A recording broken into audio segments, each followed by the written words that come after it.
bienvenidos a Sin Filtros México. Me acompaña Carlos Ibarra desde Ciudad de México. Bienvenido, Carlitos. Hola, ¿qué tal, Maybort, amigos del auditorio? Un gusto saludarte y saludarlos. Placer tenerte, te extrañábamos, Carlitos. Ha sido un tiempo de ausencia involuntaria, pero aquí estamos con todo el gusto para comentar los temas más importantes de lo que ha ocurrido acá en nuestra querida República Mexicana. Así es, y ahora vamos a darle la bienvenida a todos nuestros amigos que hasta ahora se están incorporando a nuestras diversas plataformas. Un saludo muy especial a los que nos acompañan desde España y que nos están escuchando. Y muchísimas gracias a todos aquellos que forman parte de nuestra gran comunidad de Sin Filtros y Sin Censura en YouTube, en Rumble, en Facebook, en LinkedIn y también en OnlyMotion. Saludamos a todos aquellos que están a esta hora también integrándose a nuestro space de X y a través de Instagram y desde nuestras otras plataformas. Y quiero también invitarlos para que vayan a nuestro blog Venezuela Política. Ahí pueden leer a Carlos Ibarra, también está escribiendo, todos estamos escribiendo allí. Y también a todos los que están suscribiéndose a nuestro canal. Muchísimas gracias por estar con nosotros y por si alguno quiere anunciar en nuestro canal o en nuestro blog, pueden dirigirse a esta dirección que le estamos poniendo en el rótulo allá en México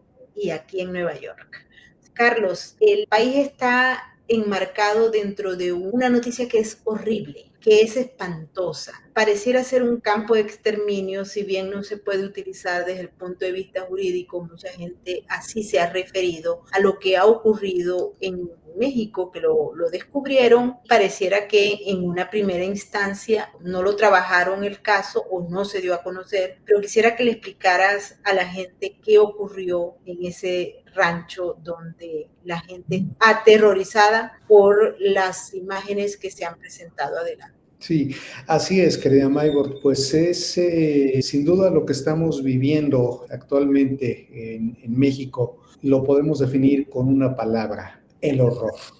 El horror de un hecho que este mes se ha descubierto, exactamente el pasado 5 de marzo del presente 2025, a partir del trabajo de un colectivo dedicado a la búsqueda de personas desaparecidas, conocido como Guerreros Buscadores de Jalisco, ingresó a un rancho denominado Rancho Izaguirre en una población llamada Teuchitlán, Jalisco.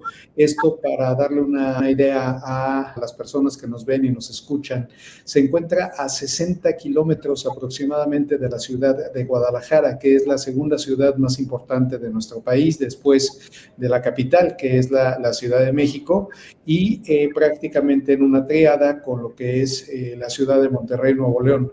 Monterrey, Nuevo León, Guadalajara, Jalisco, Ciudad de México y el Estado de México en su conjunto son pues las entidades económicas más importantes de nuestro país, de las 32 entidades. Bueno, pues en este estado de Jalisco es donde se encuentran estos hechos. Este colectivo entra a este rancho después de que fueron alertados por una llamada anónima, y lo que encontraron fue literalmente el horror. Algo que ha sido identificado en los medios de comunicación como un posible centro de exterminio y de entrenamiento del crimen organizado. Para darnos una idea, y en breve vamos a ver las fotografías que se tomaron de estos hechos, 154 pares de zapatos y 305 pantalones abandonados, como narrara en su momento Elena Poniatowska en su famoso libro La noche de Tlatelolco, con el cual narra los hechos ocurridos el 2 de octubre de 1968 en la Plaza de las Tres Culturas, aquí en la Ciudad de México. En esa narrativa, Poniatowska decía: estos pares de zapatos, mudos testigos de la desaparición de sus dueños. Pues bueno, ahora de 68 a 2025, si la memoria no me es infiel, más de 50 años después, el horror se repite, pero ahora sin que tenga que ver una masacre de Estado, como fue en aquella ocasión. Ahora lo que tenemos es este hecho brutal en el cual pues queda en evidencia que las personas que pues han desaparecido, muchas de las personas que han desaparecido en México, pudiesen estar sus restos ahí, ya que en este rancho se han encontrado también algunos restos óseos calcinados que hasta el momento, pues en la investigación no se ha determinado si corresponden a las personas que habían sido dueñas posiblemente en vida de esta ropa y de estos zapatos abandonados. Es en realidad algo que es impactante, las fotografías que podemos apreciar ahora en estos momentos y que han circulado por diferentes medios de comunicación, incluso ha llegado a ser comparadas pues con lo ocurrido en la década de los 30 y los 40 en Europa con el Holocausto. Ha sido comparada estas imágenes con lo que se vio en aquellos tiempos y en Europa, en los campos de exterminio de la Segunda Guerra Mundial. Algo así es lo que estamos viendo ahora, pero completamente en suelo mexicano y con varios componentes que resultan bastante interesantes. El primero de ellos es la polémica, más allá del hecho, que se ha desatado y evidentemente la politización del caso. Pero vámonos a los hechos primero. En septiembre de 2024, la propia Guardia Nacional en este mismo rancho había rescatado a 2 personas supuestamente secuestradas y realizado la detención de 10 individuos presuntamente responsables de estos hechos. Sin embargo, y aquí es donde se pone interesante el caso, la Federación acusa al gobierno del estado de Jalisco de no haber continuado con las investigaciones del caso ni haber hecho análisis exhaustivo en este lugar e incluso habiéndolo dejado sin resguardo durante 6 meses, los 6 meses que pasaron desde que se dio esta intervención de la Guardia Nacional hasta estos hechos que se están dando a conocer por este colectivo de personas desaparecidas. A partir de estos hechos, la Fiscalía General de la República ha asumido la investigación. Esto evidentemente ha llegado a los más altos círculos del poder en México, incluido el de la presidenta Claudia Sheinbaum, sin que hasta el momento se haya definido cuál es la verdad de lo que ocurrió ahí. Simplemente han sido declaraciones más de carácter político, entre ellas, como ha sido una costumbre en la narrativa de la 4T, el señalar hacia gobiernos anteriores y en este caso una narrativa que se está construyendo es hacer una comparación con los hechos registrados en la llamada noche de Iguala en la década pasada, con los 43 desaparecidos de Ayotzinapa. En aquel momento la Fiscalía y el gobierno en sí de Enrique Peña Nieto, la entonces Procuraduría General de la República, dio a conocer una llamada verdad histórica que a lo largo de los años posteriores ha sido refutada. Bueno, con ese contexto, la declaración política hecha por la presidenta respecto a este caso en particular del estado de Jalisco es que no se construirán falsas verdades históricas. El caso sigue en investigación y hasta el momento, de hecho, el día de hoy el fiscal general de la República, Alejandro Gertz Manero, nuevamente hace señalamientos hacia la Fiscalía General del Estado de Jalisco. Recordemos que en México tenemos 3 diferentes ámbitos de gobierno, siendo de arriba hacia abajo el ámbito federal y el ámbito estatal. Bueno, pues el ámbito federal está aventándole la pelotita, como se diría coloquialmente, al gobierno estatal. La realidad es que ahí hay restos humanos. La realidad es que ahí se encontraron 154 pares de zapatos, 305 pantalones, cuyos dueños no se sabe qué fue lo que ocurrió. La realidad es que hay restos óseos, una investigación en curso y la realidad más dolorosa, querida Maybord, una cifra escalofriante. Desde esa época que mencionábamos, de la época del 1968, el movimiento estudiantil mexicano, que para darle contexto a nuestros amigos que nos ven allá de las fronteras, el 2 de octubre de 1968 se registró aquí en México un hecho en el cual se atribuye al Estado mexicano de aquel entonces la matanza de decenas de estudiantes en la Plaza de las Tres Culturas, en el lugar que conocemos aquí en Ciudad de México como Tlatelolco, como un acto de represión previo a las Olimpiadas de México 1968. Bueno, desde esa época hasta el actual 2025, que se tenga registro, esto es muy importante decirlo,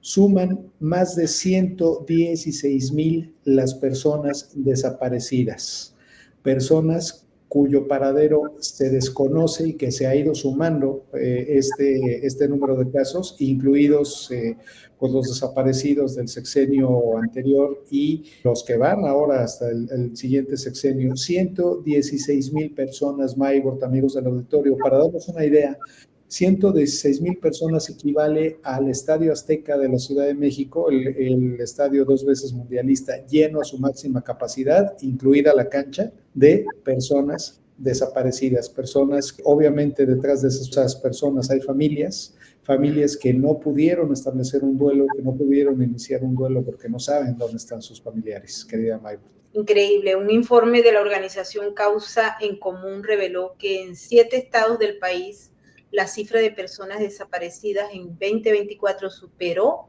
la cifra de homicidios dolosos y feminicidios cometidos en ese mismo periodo de tiempo, pero lo peor es que todas las cifras crecieron durante el sexenio de Andrés Manuel López Obrador.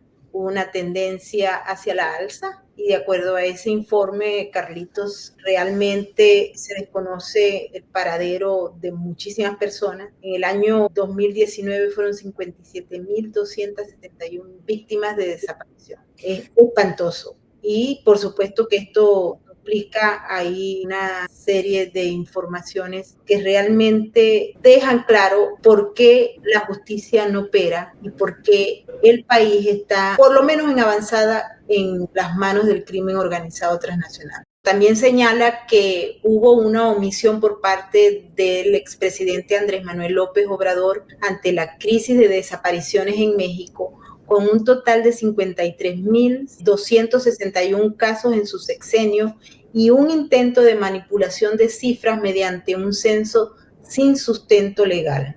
Esta organización también señala que se documentaron 5,698 fosas clandestinas desde el 2006, la mitad bajo su administración, además de instituciones de búsqueda y forenses que operan con recursos insuficientes. Es realmente espantoso esto que estamos mirando acá. Yo te pido, por favor, Carlos, que le expliques a la gente, porque muy probablemente no se entienda, por ejemplo, que en el caso de México, las autoridades no sean capaces de darle información a la gente. ¿Qué pasa? Es un tema bastante delicado y aquí el tema que tiene que ver con la información, me atrevo a asegurar que en muchas de las ocasiones es porque ni siquiera la misma autoridad la tiene. Las personas que lamentablemente sufren o son víctimas de este delito de desaparición forzada es realmente algo que en la historia reciente de México ha sido un verdadero horror. Desde la época de los 2000, que se dio a conocer un personaje monstruoso y tristemente célebre, no recuerdo su nombre, pero su apodo sí, y fue un apodo que fue conocido a nivel internacional, conocido como el Pozolero. Le decían el pozolero porque una de las maneras más espantosas que utiliza el crimen organizado para desaparecer cuerpos humanos es echarlos en ácido, disolverlos en ácido. Entonces, el pozole, para las personas que nos ven, nos escuchan y que no conozcan el contexto mexicano, el pozole es un platillo mexicano que se hace con carne de res, que se hace con maíz, y bueno, pues en una comparación macabra, a este sujeto le apodaban el pozolero porque en teoría pues hacía pozole con los cuerpos que disolvían en ácido. Entonces, esa, entre otras muchas maneras que el crimen organizado ha encontrado para hacer estas desapariciones. Y algo que señalas, Maybort, y que es muy importante, es que parte de estos hechos, y en específico estos hechos de este rancho en Jalisco, supuestamente habrían ocurrido en el sexenio de Andrés Manuel López Obrador. Entonces, ahora, ¿a quién le va a echar la culpa la denominada cuarta transformación, la 4T? Evidentemente, ahora la narrativa está dirigiendo sus baterías hacia el gobierno del estado de Jalisco, que desde hace ya la administración anterior y la administración actual ha sido gobernado por un partido distinto al partido oficial, distinto a Morena, que es el partido Movimiento Ciudadano, un partido que actualmente se considera como de oposición, y estos hechos habían ocurrido también durante el gobierno, en el caso del estado de Jalisco, de Enrique Alfaro, el sexenio anterior. Entonces ahora pues, lo que escuchamos es esta narrativa en la cual se está buscando responsabilizar al estado de Jalisco, pero pues es una investigación en curso, vamos a conceder el beneficio de la duda y ojalá que esta vez, más allá de cualquier color partidista, se haga justicia y se llegue a estas causas, aunque hay varios hechos curiosos, querida Maybor, entre ellos que hay un video que no ha sido confirmado, pero que ha circulado en diferentes redes sociales, en los cuales el territorio, por decirlo de alguna manera, donde ocurrieron estos hechos, suena muy feo decir que es zona de influencia, pero desgraciadamente así es, de un grupo criminal conocido también internacionalmente, el Cártel Jalisco Nueva Generación, este territorio pues del estado de Jalisco, el mismo nombre del cártel lo señala. Este cártel se estaría deslindando de estos hechos a través de un video.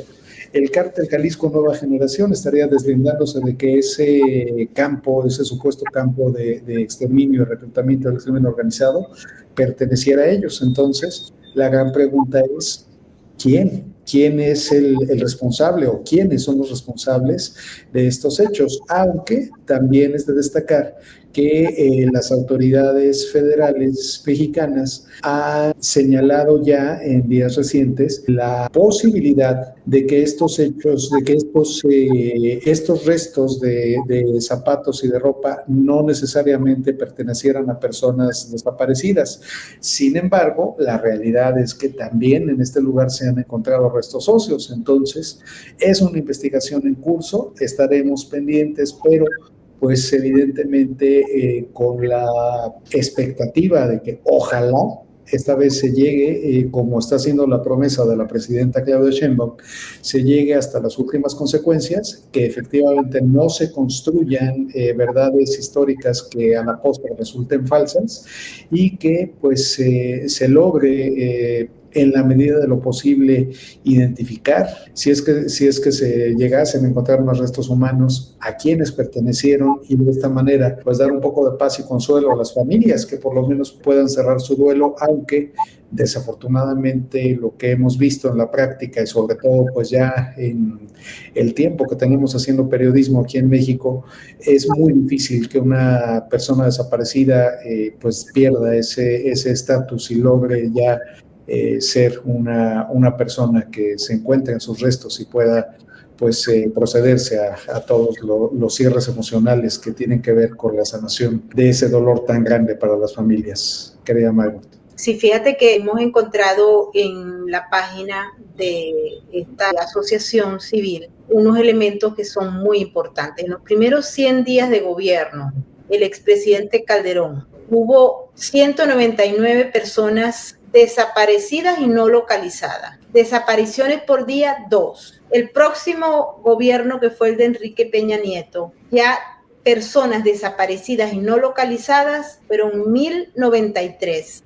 Desapariciones por día, 11. Pero con Andrés Manuel López Obrador, la cifra subió a 2,018 y las desapariciones diarias eran 20. Pero si nos vamos a Claudia Sheinbaum Pardo, las desapariciones y no localizaciones subieron a 4,120 y por día 41, y estos datos son hasta el 7 de febrero del 2025. ¡Wow! Es decir, que con Claudia Sheinbaum crece este horrible fenómeno de las desapariciones y que por día son 41 personas que se desaparecen. Terrible esto, muy feas las cifras y se nota que en el gobierno de Andrés Manuel López Obrador metió un brinco importante y por supuesto que en el poco tiempo que lleva Claudia Sheinbaum, pues dice de los primeros 100 días, se duplicó. Es algo impresionante, crea Maybord, además de que pues estaría echando por tierra esta narrativa que ha venido sosteniendo la llamada cuarta transformación, en sentido de que hay que darle a los delincuentes abrazos y no balazos. Diferentes periodistas de opinión han puesto el dedo sobre la llaga, por decirlo de alguna manera muy coloquial, en algo que pudiese estar ocurriendo con este tema de las desapariciones y los índices de homicidios y de violencia, los índices de criminalidad en México. Recordemos que para medir la criminalidad en un país, o los índices que tienen que ver con el crimen en un país, el indicador por antonomasia es precisamente el de los homicidios. Entonces, no hay manera de negar que un país está sumergido en una situación de violencia o de crimen si tenemos las cifras de homicidios. ¿Por qué? Porque es muy difícil ocultar la muerte de una persona, pero en un momento dado, si hubiese, como sugieren algunos columnistas, alguna manipulación de estas cifras, pues evidentemente estas cifras se mueven hacia desapariciones, entonces ya no impacta en el número de cifras de homicidio.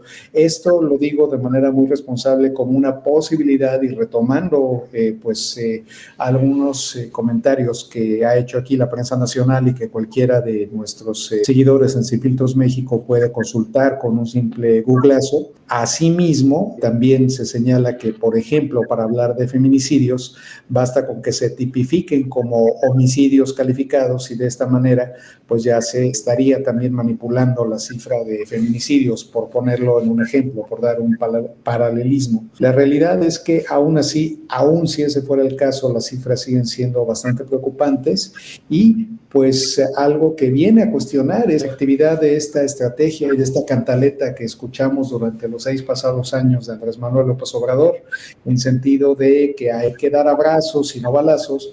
Al final del día no se trata de una situación que tenga que ser dicotómica, que tenga que ser una o la otra, o abrazos o balazos, sino simplemente lo que aspiramos los mexicanos, y lo que pues cada uno, puedo asegurarlo, de los 127 millones de personas que habitamos este país, y de los cuales no sé a ciencia cierta cuántos hayan sido o hayamos sido víctimas del crimen, tanto ordinario como organizado, en los últimos 7 años, 6 de Andrés Manuel López Obrador, más lo que se lleva de la actual administración.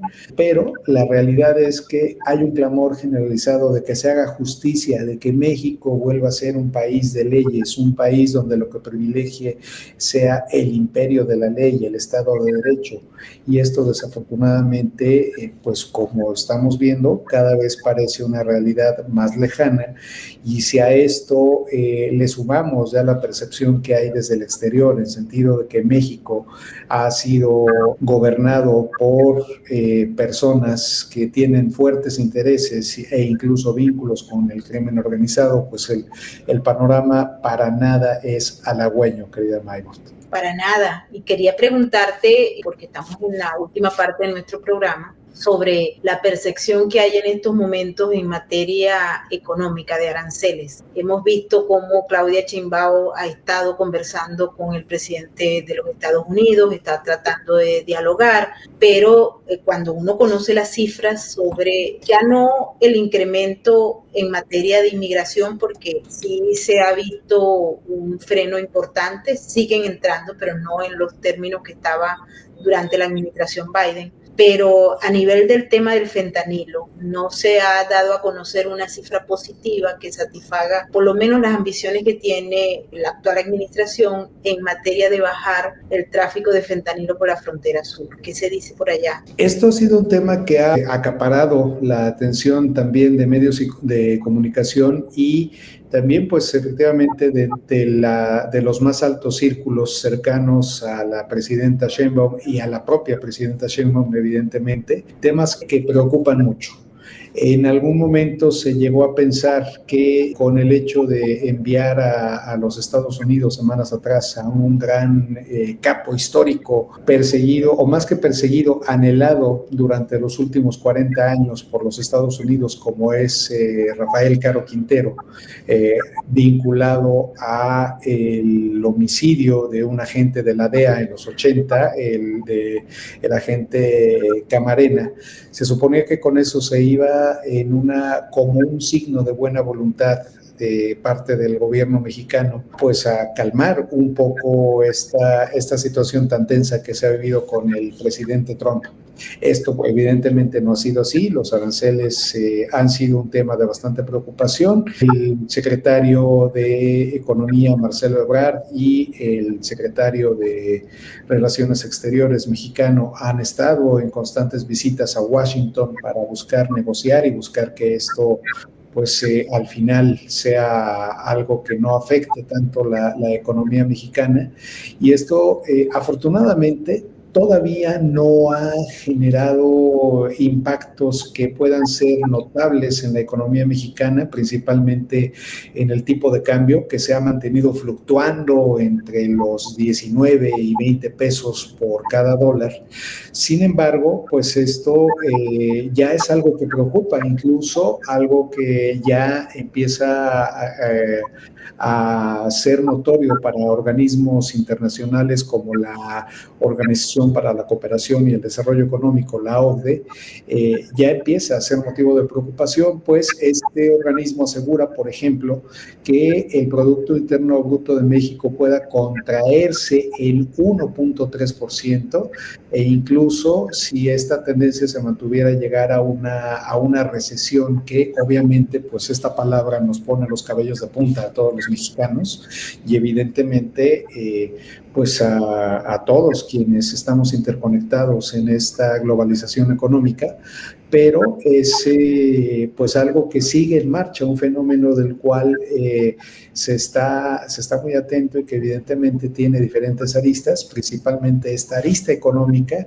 en la cual el gobierno del presidente de los Estados Unidos, Donald Trump, está castigando, por decirlo de alguna manera, al resto de las economías, por estas situaciones que se están presentando, tanto en materia de migración, tanto en materia específicamente, en este caso, de seguridad, como bien lo mencionabas, lo que tiene que ver con el tráfico de fentanilo, pero pues es algo que se antoja que no se va a resolver a largo plazo. Por lo pronto hay una fecha que es muy importante, que es la semana próxima, la fecha del 3 de abril, en la cual pues esperaría ya tener alguna respuesta, algún resultado de las negociaciones que se están llevando a cabo, y evidentemente algo que ha sido tomado sí con buenos ojos por parte de la opinión pública mexicana e internacional ha sido la moderación con la que se ha conducido la presidenta Sheinbaum,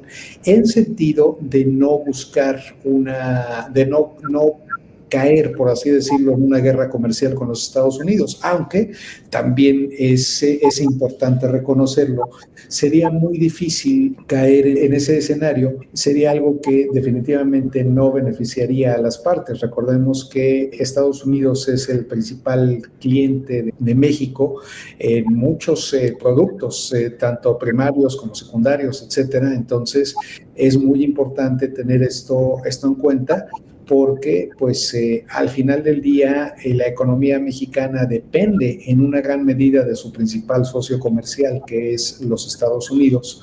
Entonces, algo pues de lo que estaremos pendientes es de lo que ocurra en esta fecha de abril, en la que se darán a conocer ya medidas puntuales por parte del gobierno de México, y pues ya también de una manera puntual los resultados de lo que de lo que está ocurriendo allá en estas negociaciones que se han estado llevando a cabo. Se ha también hablado mucho de que esta situación de los aranceles y la política del señor Trump pudiera estar afectando también internamente a los Estados Unidos. Muy importante esa parte. Y había una información para cerrar este programa que pone en fin Corridas de toro. Efectivamente, querida Maybord, algo que ha acaparado la atención ya específicamente en la capital y ya, pues bueno, dentro de todo lo que acabamos de hablar anteriormente a este tema, pareciera un tema un poco más amable, pero sin duda ha sido muy, muy polémico. Para ponerlo en contexto, para los amigos que nos ven allí de las fronteras mexicanas, México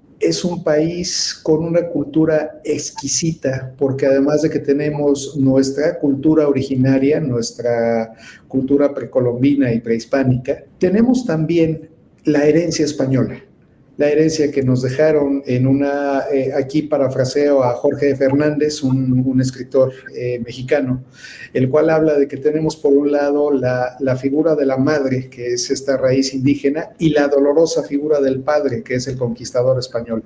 Bueno, esta segunda figura dejó como una parte cultural muy importante la llamada Fiesta Brava, la cual es mundialmente conocida, en la cual aparece un personaje central con un traje que se conoce como el traje de luces y un capote de color rojo llamado torero, que de hecho pues la acción que hace ya degeneró en un verbo conocido como el torear, que es el provocar al toro con este capote, con algo que se conoce como la muleta, y hacerle pases, provocarlo, y posteriormente, a lo largo de este espectáculo, el torero, junto con otras personas que están formando parte de este espectáculo, infringen diversas heridas al toro, especialmente hay una figura que se le conoce como el banderillero, que lleva algo que se conoce como banderillas, que son objetos con una punta muy parecida a una flecha, que hieren al toro a que el toro comience a sangrar, y finalmente esto termina con el torero o matador, también como se le conoce, clavando una espada en una parte ubicada entre la cabeza del toro y la columna vertebral, y generándole la muerte.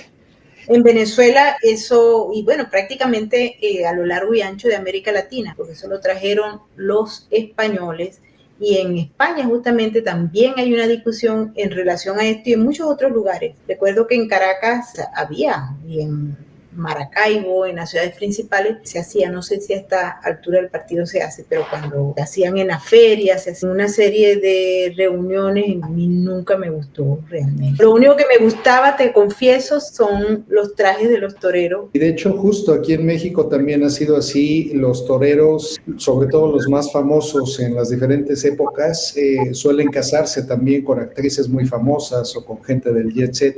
Sí, ha sido tradicionalmente, han sido figuras públicas muy importantes. ¿Qué está ocurriendo ahora?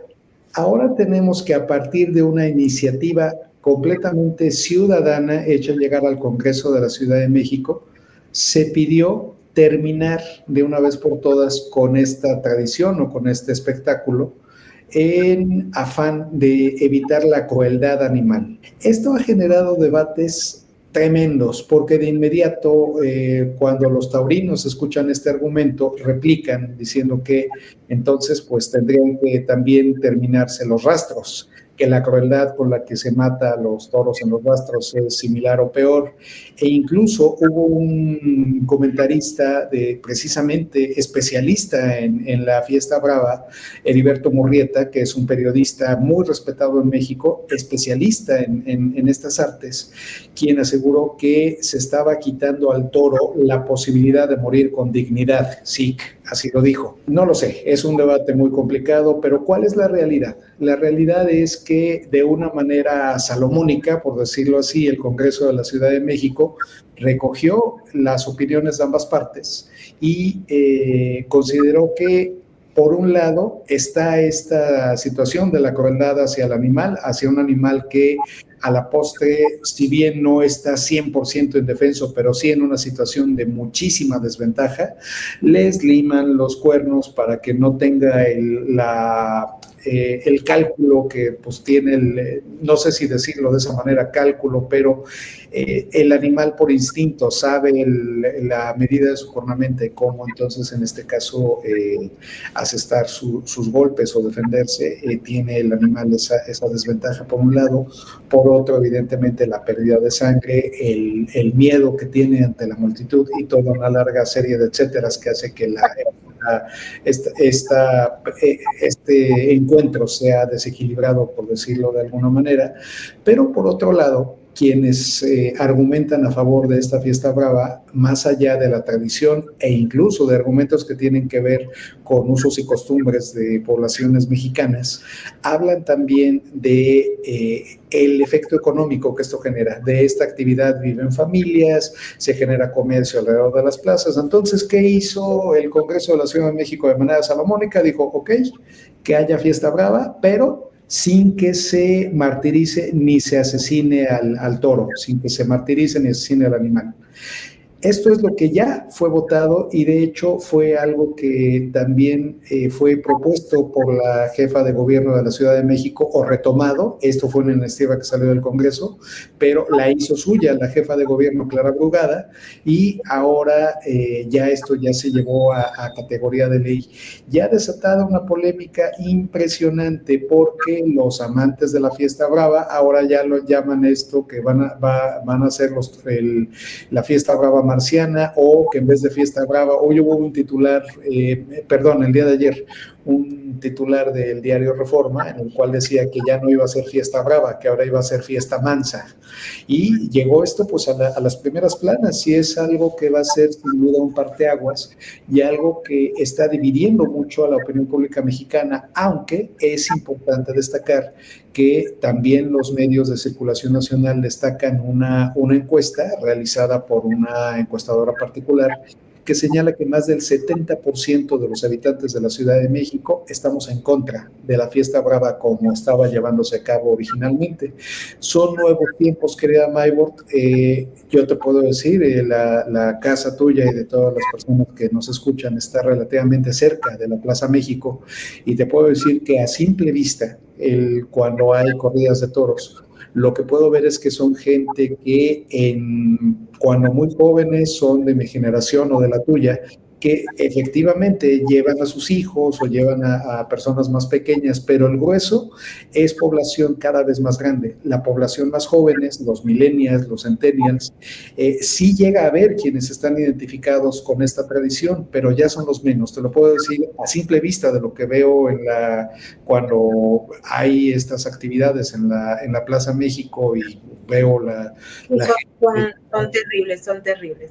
Y por el otro lado, por lo que nos refleja esta encuesta, es algo que sin duda va a marcar un parteaguas y que dependiendo de lo que ocurra en la Ciudad de México, muy probablemente ocurrirá como ocurrió en la década pasada, cuando el propio Congreso de la Ciudad de México prohibió que en los circos se utilizaran animales.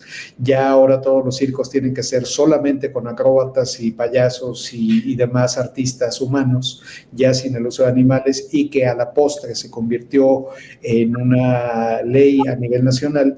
Muy probablemente esto es algo que pueda llegar a ocurrir, pero evidentemente llevará mucho tiempo, sobre todo porque en los estados de la República y evidentemente en estados más conservadores, por decirlo de alguna manera, muy respetuosa, va a ser un poco más difícil retirarlo, pero no dudemos que poco a poco la juventud se impone, querida Maybord, las sociedades cambian y ahora pues los millennials y sobre todo la generación centennial están marcando la pauta del mundo, del México que van a recibir, comenzando por temas que parecieran aparentemente relevantes, pero que definitivamente no lo son. Hablamos de seres sintientes y si hablamos de una sociedad que tiene la sensibilidad de notar que un ser vivo está sufriendo, pues creo que eso nos da una esperanza ante todo el panorama que acabamos de describir al inicio del programa, querida Maybord. Nuestros mexicanos jóvenes, quizás ellos rescatarán a este país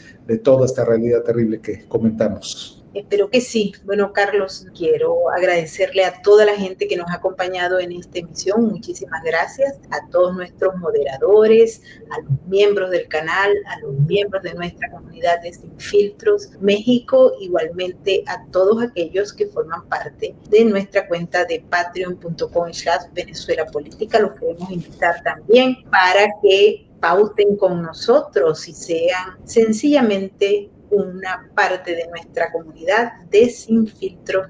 Un abrazo, Carlitos. Abrazo fuerte, querida Maybord, y nos escuchamos pronto. Así es, y nos despedimos como siempre con el mensaje de la RAC. Recuerden que juntos salvamos vidas. Su mirada no conoce de estadísticas. Aún así, millones de ellos padecen una cruda realidad. Su lealtad es inquebrantable, aunque no haya nadie con quien compartirla. La diferencia la haces tú. Adopta, esteriliza, colabora. Red de Apoyo Canino.